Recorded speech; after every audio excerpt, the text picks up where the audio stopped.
Nestapa yang dialami oleh sejumlah warga negara Myanmar beretnis Rohingya memang sangat mendera.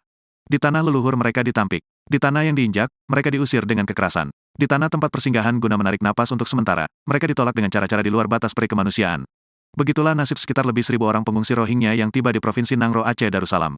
Setelah dihempas oleh gulungan ombak Laut Andaman dan bertarung nyawa, mereka memiliki secercah harapan tatkala berlabuh di Aceh. Muka lusuh, badan terseok, kembali jadi segar, menatap kehidupan tanpa bertarung dengan teka-teki, kapan mereka menghadap Sang Halik dengan cara-cara kekerasan, sebagaimana yang mereka alami di negaranya, Myanmar. Harapan yang memuncak itu, kembali jadi sirna. Pengungsi Rohingya tersebut diperlakukan secara tidak manusiawi di Aceh.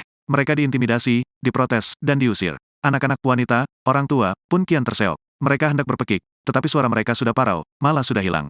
Tak terdengar lagi oleh siapapun. Yang memilukan, sejumlah mahasiswa dari perguruan tinggi yang berafiliasi keagamaan Islam, ikut mendemo dan memprotes keberadaan mereka. Lantas, di mana ajaran agama yang mengutamakan akhlak itu disampirkan? Bukankah Islam mengajarkan tamu harus dihormati? Tamu harus diperlakukan baik-baik. Bukankah dalam akidah Islam diajarkan bahwa kemanusiaan itu lebih penting daripada keberagamaan? Kisah perjalanan Nabi Muhammad patut diingat ulang. Tatkala Nabi Muhammad bersama pengikutnya didera oleh kekerasan dan kekejian kaum kafir di Mekah, ia melakukan hijrah ke Madinah.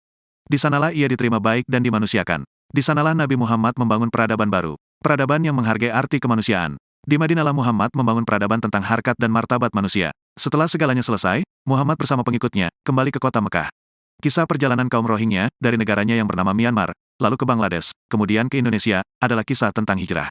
Mereka berhijrah untuk menghindari kesewenang-wenangan dan pemarginalan martabat manusia. Di Indonesia, yang penduduknya selalu menghafal sila kedua dari Pancasila, kemanusiaan yang adil dan beradab, ternyata pepesan kosong. Pemerintah, baik pusat maupun lokal, terkesan kurang menunjukkan gelagat untuk menjalankan prinsip kemanusiaan yang adil dan beradab itu.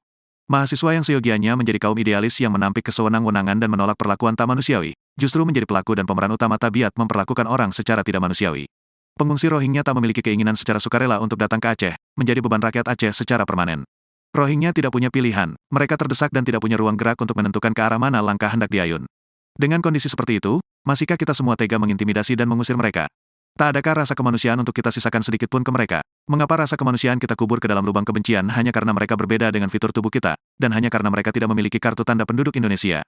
Lagi pula, mereka bukan pengedar narkoba, bukan teroris, bukan pelaku perdagangan manusia. Malah, bisa jadi mereka korban perdagangan manusia.